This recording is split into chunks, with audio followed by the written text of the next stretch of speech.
naitwa Juma Omari Sharifu. Nipo hapa katika mwendelezo wa kuyasema mazuri yanayoendelea kufanywa na Mheshimiwa Rais Dr. Samia Suluhu Hassan kwa kipindi chake cha 200, kwani ni mwendelezo wa aliyofanya kipindi cha kwanza na hichi ni kipindi cha pili. Pia kumpongeza Mheshimiwa Waziri Mkuu Dr. Mwigulu Lameck Nchemba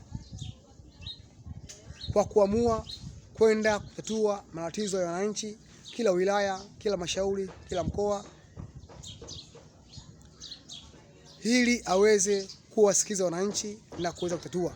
Na kweli tumeona jitihada zake zimeweza kusaidia wananchi wanyonge, walipata stahiki zao. Hiyo ndio serikali ya Dr. Samia Suluhu Hassan. Lakini hasa viongozi wote walioteuliwa na Mheshimiwa Rais, lengo ni kumsaidia kazi, wasimchoshe waziri mkuu.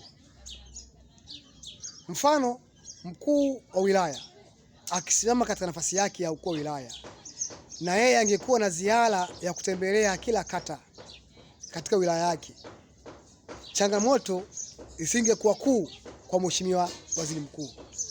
Mkuu wa mkoa angetembelea na yeye kila wilaya zake kutatua changamoto hizo, basi changamoto kubwa isingekuwepo kwa Mheshimiwa Waziri Mkuu. Sasa wote mlioteuliwa na Mheshimiwa Rais, kumbukeni wajibu wenu wa kumsaidia rais. Msimchoshe rais, msimchoshe waziri mkuu, mpige kazi. Ofisini kukaa tu haimaanishi ndio kufanya kazi. Tokeni ofisini mkaone matatizo ya wananchi, kama waziri mkuu alivyotoka ofisini kwake na kuingia kwa wananchi kusikiza kero za wananchi. Ndugu zangu, hatuna budi kumshukuru mkuu wa mkoa wa Dar es Salaam Albert Chalamila, kwani yeye amekuwa ni kiongozi wa kutoka ofisini kwake na kuingia katika kila wilaya kuongea na wananchi na kusikiliza. Dar es Salaam ameweza kuwasikiza wananchi mara kwa mara. Mkuu wa wilaya alikuwepo hapa Hashim Komba, alibuni utaratibu huo wa kuingia kila kata na kusikiliza wananchi. Ndugu yangu Albert Msando, mkuu wa wilaya ya Ubungo, na kushauri na wewe anza utaratibu huo wa kusikiliza wananchi kila kata, ujue wananchi wana changamoto gani. Usikae ofisini tu. Kwa rais hajakuteua ukaa ofisini. Toka ofisini njoo kwenye kata usikilize malalamiko ili kumsaidia Mheshimiwa Rais, kama alivyofanya mkuu wa mkoa wa Dar es Salaam Albert Chalamila au Abubakari Chalamila.